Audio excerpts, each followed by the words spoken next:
Learn the most advanced recruiting techniques. Land the most desirable talent. Launch your company towards massive success. This is the Higher Power Radio Show with Rick Girard.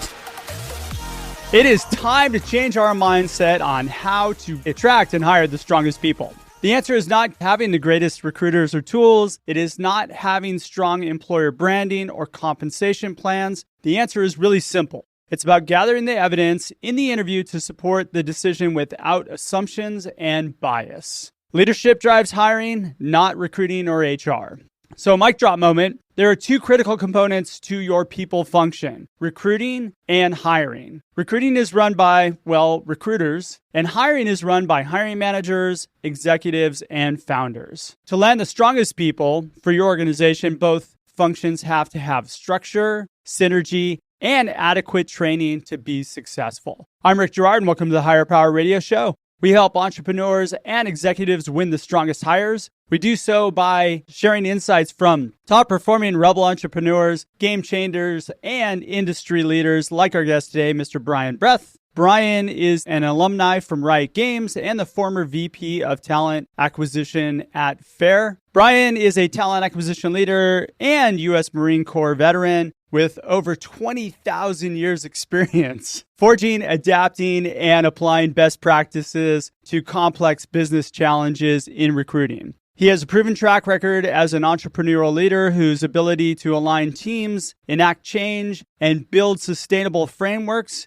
enables businesses to attract top talent and become more efficient, productive, and competitive. His specialties include global talent acquisition strategy and operations, leadership coaching and development, team building and communication, process development and implementation, and networking. Brian was responsible for scaling Rubicon Project from 200 employees to almost 800 people in 2 years, which is what makes Brian the perfect expert for today's topic. Brian, welcome to the Higher Power Radio Show. Great to be here, Rick. It's hard getting over here, after 20,000 years. The knees are just not working as good as they used to. You look good for 20,000 years old. Thank you. When I was younger, I had a lot more hair too. Yeah, so did I. Yeah. So did I. And then got into recruiting, and it's all downhill from there. That's right. Or uphill from there. Downhill's easy, right? Right. Uphill's the hard one. It's all uphill. Right. I don't know why people say it's hard going downhill. No. That didn't come from us because we would have said it differently. Exactly, right? Yes. So anyway, today we discuss why quality is more important when you scale. And we're going to talk about how to scale without sacrificing quality. Sound like a plan? Sounds like a great All right, topic. Brian's got a good plan he's going to set for us. So yeah, I'm excited. Let's talk about scaling. Let's talk about quality. And let's talk about some of the challenges today, because I find that when you get into it, when you get to a point where you get that Series A or Series B and you need to scale, all of a sudden your whole hiring practice just gets thrown out the window, and it's all about just putting as much in the funnel and hoping something comes out the back. Yeah. Right. I think we should be clear. That's probably how the startup has been operating since the seed round. Once you get into that Series A and B, and I remember when we were talking about this the other day, you've got a bona fide product or a service that you're now offering, and you're now stepping into the ring to be more competitive, to grow the business. And in order to do that, you have to start to think about okay, it's not just about getting people that I know in my network, because maybe I do know a lot of people as a founder or an executive at the startup, but that network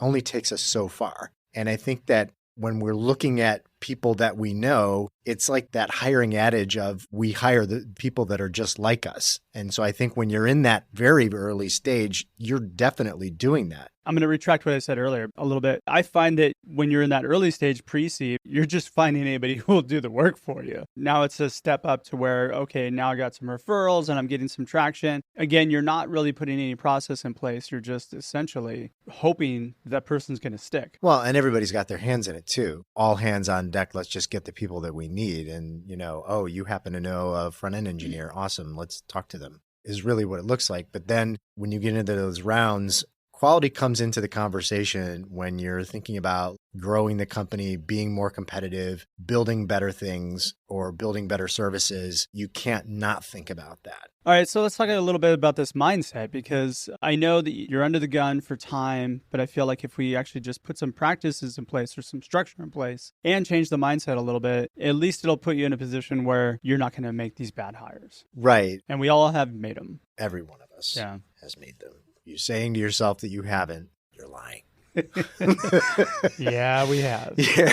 Myself included. Yeah. And I think, when we talked about this, I remember being on a panel a few years ago. It was in Santa Monica, and it was an event where there were startup founders on the panel. It was at Tongle's offices. And they were talking about, the question was from the moderator, what is the thing that's most important to you as a CEO and founder when you're building your organization? And they all said culture. We want to hire people that align with the culture and are the best people, obviously, but people that align with the culture. And the biggest challenge that they all said that they had in doing that is that always butts up against the wishes of the investors, which is just like, how fast can you grow the company to 250 people? If I give you 15 million, can you do it in 12 months? Well, what if I give you 25 million? Can you do it in 12 months? And so that's the constant struggle that they have, right? And so speed, with that much at stake for the investors, speed generally overtakes the quality to the point where you may lose sight of either hiring for that cultural alignment or hiring for those other qualities that may make the difference in what you're trying to achieve. Yeah, that is so true. As a founder, you've got to hold firm on the fact that, we need people who can 100% align with our values to make sure that we're growing the right way, right? Because there's nothing more disruptive to the business than having the wrong people in the wrong seats. I think it's probably investors that you're dealing with. And we could sit here and take time to just cite examples. I mean, I think the biggest one is, look at WeWork and SoftBank being their lead investor. And their adage is, growth at all costs. But then look what happened. But there are other investors out there, and we've talked about this, where they understand and are sensitive to the cultural aspect of hiring. But look at Amazon. So Amazon, though, they stick to their core principles from day one. And they've been able to grow to arguably the largest company in the United States, biggest employer. And so they still evaluate everybody based on their core principles, on their core values. There's a case to be made and maybe some pushback that you need to give to your investors in that, hey, look, we want to grow right, as opposed to just growing at all costs. Yeah, and I hope that for those founders who may be listening, I think that that's what you have to think about. I think you have to think about if that culture or values alignment is important to you, and it should be, and you have that, and you have a clear synthesis of what that is, that's probably one of the things that you want to look for in an investor who's sensitive to that. Yeah, definitely. So why is this important to a company? When they hit that next stage of growth, it is part of a startup's evolution. And I know at Rubicon Project, I came in about 14 months before we went public. And so it was certainly a rocket ship then. When you sort of start off on that path, it is an inflection point where it's like, all right, this is a different game now. And we're putting a lot more things in place. We have to think about, when we are public, we're accountable for all this SEC stuff and internal audit and a lot of the things that may not be in place at that time, but also thinking beyond that even, and what happens after we're public, and are we going to acquire? Are we going to continue to grow organically? You have to think about, how is the culture going to live on as the company grows through that? Even through your different rounds of funding, some startups may get through Series D or E before they have that event where they're either acquired or they go public. It just goes back to, if you desire to be competitive, then you have to commit to hiring the best people that you can find. That's 100% spot on. Are you listening to the Higher Power Radio Show? For our podcast listeners, we're going to take a quick educational moment from our sponsors. Hey, check out stridesearch.com. There you'll find additional resources and content and a link to order the book Healing Career Wounds, which is available now on Amazon. Let it be your startup secret weapon to winning the strongest hires. Our guest today is Breth. He is a former Riot Games alumni and the former VP of Talent Acquisition for FAIR. So we're discussing hiring at scale. So we talked a little bit about why it's important. Now let's get into how we do it. So lay out for me, if you could. I think you've got 2 points you want to keep on, and then... Yeah, and I think it's really the acquisition of talent and then retaining that talent. And when you're talking about acquisition, it really needs to start from the top in that C-suite or in that senior executive suite, that hiring is an investment in recruiting, and hiring is one of the most, if not the most important thing that the company does. What do you think about the idea that the CEO or the leaders should be the best at hiring? I think they like to think that they're the best at hiring, and generally they aren't. I think that it's more of having a commitment to building a culture of recruiting and hiring. Like that should be part of the cultural DNA of the organization. And it starts with them.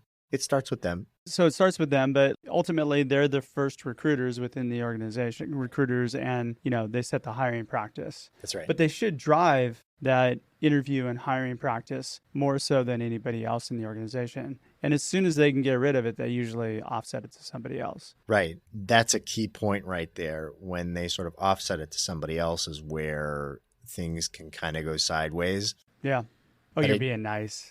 Well, look, it does go sideways. It does. Yeah. But look, if you want to do it right, you've got to, I would say, bring in a subject matter expert like yourself or someone who, or yourself or myself, yeah. But the point is like subject matter expert who can consult on this, because again, like I said earlier, they like to think that they know everything about hiring. And I think that someone who does needs to consult and help them understand, here's for the size that the business is at, here are some things that you're going to want to think about, right? You can't say, all right, we've done all this hiring now, hand off, and this is something that you can kind of set and forget. You've got to keep the investment. You've got to keep the commitment alive and well constantly. So the thing that I've seen is that recruiting is sort of something that happens outside of the executive suite, and it's not thought about until it's not happening fast enough. That's always an interesting conversation because really there's this need for top of funnel. We need to see a lot of people. And really, if you only have one role open, you only need to see one person,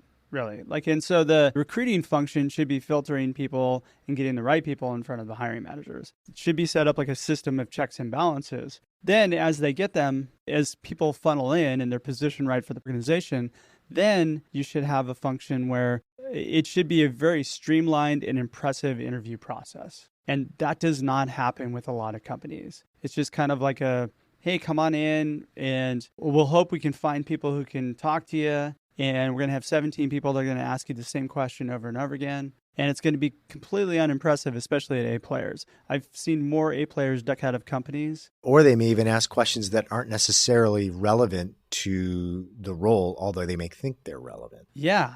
Or relevant to the culture. We like people who have grit. So you find some questions that are in and around grit. But is grit really one of your core values of your company? If it is, then that makes sense. But if it's not... Yeah, that's an important point. And it's not having that structure and kind of saying, okay, for all the values or cultural related stuff, like this is what everybody is going to ask. And then per functional role, we can kind of customize it a little bit. But I think we should back up from that and really go back to the executive suite. There needs to be an understanding and alignment on, okay, here's where we're going to compete. Here's who our competitors are. Here's how we're going to compete. Here's who we want to compete with for talent. This is how we're willing to compete, whether it's what you pay, benefits that you offer.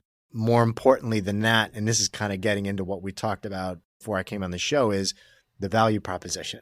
Value proposition, employee value proposition, I think most people out there tend to think of it as this list of things like it's benefits and perks, and that's our value prop. We have a foosball table.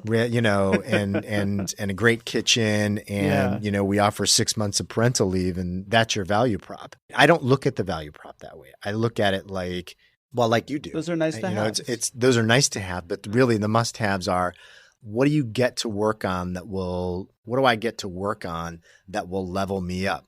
So what's in it for me? What's in it for me? And if you sort of switch shoes and put my employer shoes on now, it's here, candidate, here's how working here is really going to transform your career based on what you've told me is important to you. And that's the key piece. Yes.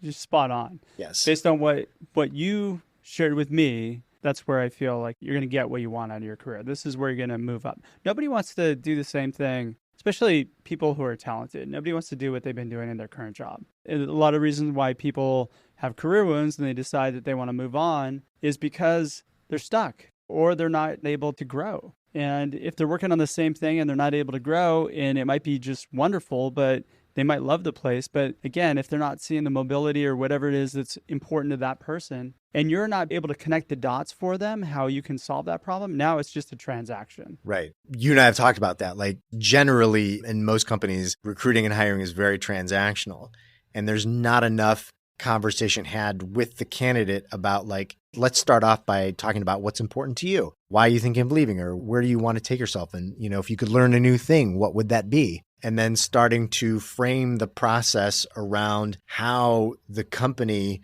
speaks to what's important to them. That's so key. I'm glad you mentioned that, because I find in my own recruiting practice, whenever I'm running searches, people will tell you everything that you need to close them. If your company fits what they want, then great, help them through the process. But if they don't, then why even waste anybody's time? There's pressure, right? And, it's like the recruiters are probably having 15-minute initial conversations with this person before they put them in the funnel. And that's part of it. But I also want to add, we can probably move on to talk about retention. And there's also the investment in the people function, because human capital is, in my opinion, the most important investment the company can make. The acquisition and retention of the investment in that will go a long way, certainly towards the acquisition and retention, but also just towards creating that value prop that you and I talked about. When you're investing in that way, and I'm going to go back to again, the value prop is you have to really understand what that is. And it's taking time to kind of dig into that. And then also having had that conversation and alignment at the executive level about here's how we're going to operate in acquiring the people that we need. I mean, what kind of people do we want to get here? And it's having those conversations and getting clear on it. And giving people the future to live into, because you talk about it, getting someone on board, but then they have to have the experience of then living it once they get there. Yeah. People know right away within the first 90 days whether what you were talking to them about during the recruiting process was BS or not. Yes, very true. Right? And they'll bounce within 90 days. Yeah. Quickly. They may stay there for a year, but during that first year, they're just kind of looking and waiting until that next right thing comes along. I've gotten that call a couple times where somebody took a job and then they called me back 30, 60 days into their employment at their new company. Mm-hmm. And so is that opportunity still available? It happens a lot. It's my belief that when someone resigns, regardless of what their reasons are, it all boils down to the fact that they no longer see a future for themselves. See, I believe retention starts at the interview process. Mm-hmm. Because if you're actually bringing people in who are properly aligned and they understand the good, bad, and the ugly of the company, and there's a path for them, then that's what retains people. And you stick to what you say. That's it. It's not once they've been onboarded and tricked into the role. Well, right. And it's just like, okay, here's your onboarding. IT comes along, gives you your laptop and shows you where your desk is, and then you're off and running at work. Yeah. That could be a whole other podcast that we talk about, right? Totally. But, for what we're talking about here, I guess what I would want people to be left with is think about the things that we're talking about insofar as it's not the foosball table and the beer in the fridge that's going to keep somebody long term. It's nice stuff that, frankly, like being paid well, it's not going to keep people engaged. They need to feel like they're growing, that they're challenged, that the work that they're doing is having an impact. Yeah, and it won't even make them show up for the interview. All right, shoot, we're getting pretty close on time, Brian. What would be 2 or 3 key takeaways you can give the audience so we can plug into their businesses today? Yeah, I guess founders, I would just say, for those of you listening, look at what you're investing in the people function, because I think that you get out of it what you're putting into it, I think is the reality of it. And especially your talent acquisition team, you can't do more with less. With TA, you can't do more with less. I would say that's the first takeaway. And how about training the managers too?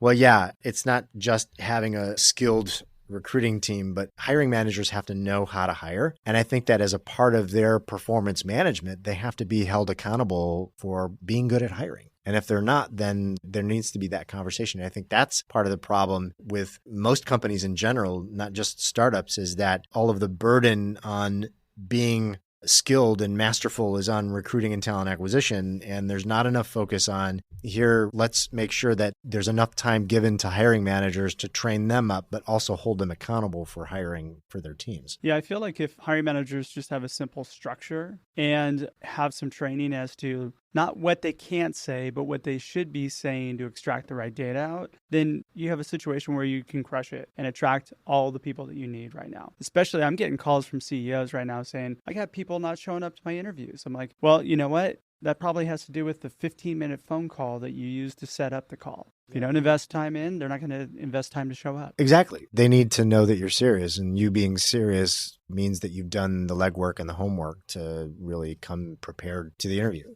We're out of time already, Rick. Shoot, well, Brian.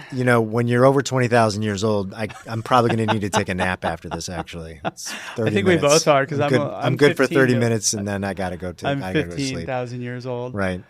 Brian, thanks so much for your time investment today, and I want to welcome you again to the Higher Power Radio community. The second time you've been on the show. Always a pleasure. Thank you for having me. It's been awesome because I still get downloads for your episode from like 2018 and get people asking about it. So I'll tell you, it's great. This digital stuff is great. There was no way for them to sort of have these conversations back in the Stone Age. I'm not even going to tell you guys what we did back then. That's when you jumped off your brontosaurus and broke your wooden britches. Right. Thanks for having me, Rick. It was great being here. It's great to have you, Fred Flintstone. Brian. Right. All right. So what would be the best way in which members of the audience can reach you, find out a little bit more about you, and connect? I would say LinkedIn. I'm very much on there all the time. Just look me up. Happy to connect and talk about this stuff. I can talk way beyond the 30 minutes that we have here because I'm pretty nerdy about it. I know. Well, we spend hours on the phone sometimes. Yeah. Well, hey, I want to thank our listening audience for tuning in to this week's episode of Higher Power. Quick thanks to our team, Brian Colburn, Andrea Ballin, and Ayla Gerard. If you're listening to the podcast, please subscribe, review, and share. We are listening. We welcome your feedback. And after all, we just want to make this show perfect for you. You can join the Higher Power Radio community at Higher, H-I-R-E, Power, P-O-W-E-R, radio, R-A-D-I-O.com. Or you can drop me an email at rick@stridesearch.com. Tune in next Tuesday. Our guest is going to be Brian Rowland. He is the founder and chairman of Embeddity. I'm your host, Rick Gerard, and you have been listening to the Higher Power Radio Show. Aloha. Thank you for listening to Higher Power Radio. Catch our LinkedIn Live show every Tuesday at noon or download the podcast on iHeartRadio, iTunes, YouTube, or your favorite podcast platform. We appreciate you joining us on Higher Power Radio with your guide to recruitment success, Rick Gerard.